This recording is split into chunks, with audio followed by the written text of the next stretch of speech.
राष्ट्रपति चुनाव को लेकर चर्चाएं जोरों पर हैं। जहां एनडीए कैंडिडेट द्रौपदी मुर्मू को लेकर चर्चाएं हैं, तो दूसरी तरफ विपक्षी कैंडिडेट यशवंत सिन्हा को लेकर भी चर्चाएं हो रही हैं। लेकिन इन सब के बीच पीएम नरेंद्र मोदी के सबसे बड़े आलोचकों में शुमार लोगों में यशवंत सिन्हा का नाम सबसे ऊपर है। वो कोई मौका नहीं छोड़ते बीजेपी या फिर मोदी को निशाना बनाने का।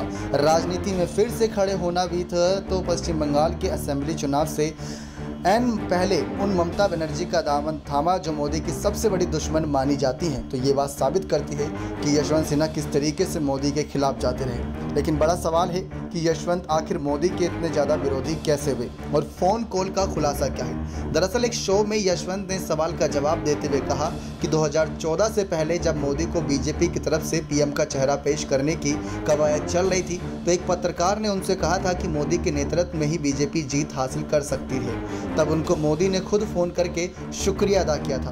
फिर वाकया 2016 का है। कश्मीर में हालात ख़राब थे, केंद्र ने एक डेलीगेशन वहां भेजा तो यशवंत भी उसमें शामिल थे।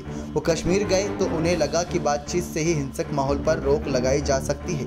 उन्होंने कह सकते हैं कि यशवंत ने कश्मीर से ही पीएमओ को फ़ोन करके कहा कि वो प्रधानमंत्री से मिलना चाहते हैं। उनके संदेश को नोट करके आगे बढ़ा दिया गया। यशवंत दिल्ली लौटे तो फिर से पीएमओ को फ़ोन करके पीएम मोदी से मिलने का समय मांगा, लेकिन आज तक उन्हें प्रधानमंत्री की तरफ से मिलने का बुलावा नहीं आया। उसके बाद से दोनों के बीच 36 का आंकड़ा बना है। यशवंत मानते हैं कि नोटबंदी देश का सबसे बड़ा स्कैम था। इसके जरिए सारा काला धन सफ़ेद कर दिया गया। सरकार इसमें सक्रिय तौर पर शामिल थी। वो ये भी मानते हैं कि मोदी को 2002 में गोधरा कांड के बाद सीएम पद से हटा देना चाहिए था। आडवाणी ने उनका बचाव करके बड़ी गलती की। एक सवाल के जवाब में उनका कहना था कि मोदी ऑथोरिटेन है जबकि ममता बनर्जी एक संघर्ष करने वाली नेता। राष्ट्रपति चुनाव में जीत पर उनका कहना था कि वो गरीब परिवार से हैं। हमेशा जीवन में नंबर 2 की चॉइस ही रहे।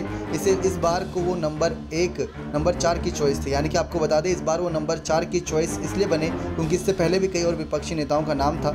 यानी 2 गुना 4 उनके जीतने के चांस 4 गुना बेहतर हैं। उनका ये भी कहना था कि हार सामने देख कभी लड़ाई के मैदान से पलायन नहीं करते।